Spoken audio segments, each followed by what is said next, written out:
கனடாவில் புலம்பெயர்ந்தோரின் விசா முறைகளில் புதிய மாற்றங்கள் ஏற்படுத்தப்பட்டுள்ளதாக அந்நாட்டு ஊடகங்கள் செய்தி வெளியிட்டுள்ளனர்.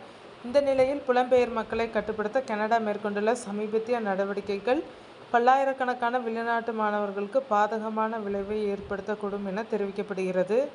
இது வேலை மற்றும் வசிப்பிட அனுமதிக்கு விண்ணப்பிப்பவர்களையும் எதிர்மறையாக பாதிக்கும் என தெரிவிக்கப்படுவதுடன் இந்த புதிய விதிகள் பிப்ரவரி தொடக்கத்திலிருந்து நடைமுறைக்கு வந்துள்ளனர்.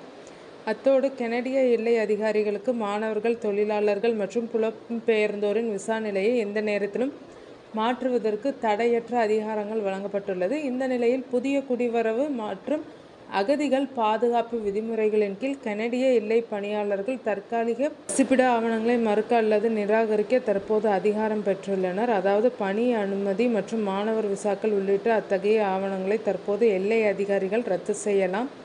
இருப்பினும் அனுமதி மற்றும் விசாக்களை நிராகரிக்க சில வழிகாட்டுதல்கள் அளிக்கப்பட்டுள்ளது. அதில் அங்கீகரிக்கப்பட்ட தங்கியிருக்கும் காலம் முடிவடைந்தவுடன் அந்த நபர் கனடாவை விட்டு வெளியேறுவார் என ஒரு அதிகாரி நம்பவில்லை என்றால் அவர்கள் கனடாவில் தங்கியிருக்கும் போது கூட அவர்களது அனுமதியை நிராகரிக்கலாம் அல்லது ரத்து செய்யலாம். இந்த புதிய விதிகள் மற்றும் ஒழுங்குமுறைகள் நிச்சயமற்ற தன்மையை உருவாக்கியுள்ள நிலையில் பல்லாயிரக்கணக்கான சர்வதேச மாணவர்கள் மற்றும் தொழிலாளர்கள் இதனால் பாதிக்கப்படலாம் என தெரிவிக்கப்படுகின்றது. இந்திய மாணவர்கள், தொழிலாளர்கள் மற்றும் சட்டப்பூர்வ குடியேற்றவாசிகளுக்கு மிகவும் விருப்பமான இடமாக கனடா உள்ளது. அரசாங்க தரவுகளின்படி தற்போது கனடாவில் உயர்கல்வியை தொடரும் மாணவர்கள் மட்டும் 4.2 லட்சத்திற்கும் அதிகமான இந்திய பிரஜைகளை கொண்டுள்ளனர். ஒரு மாணவர், தொழிலாளர் அல்லது புலம்பெயர்ந்தோர் நிராகரிக்கப்பட்டால் அவர்கள் தடுத்து நிறுத்தப்பட்டு சொந்த நாட்டிற்கு திருப்பி அனுப்பப்படுவார்கள்.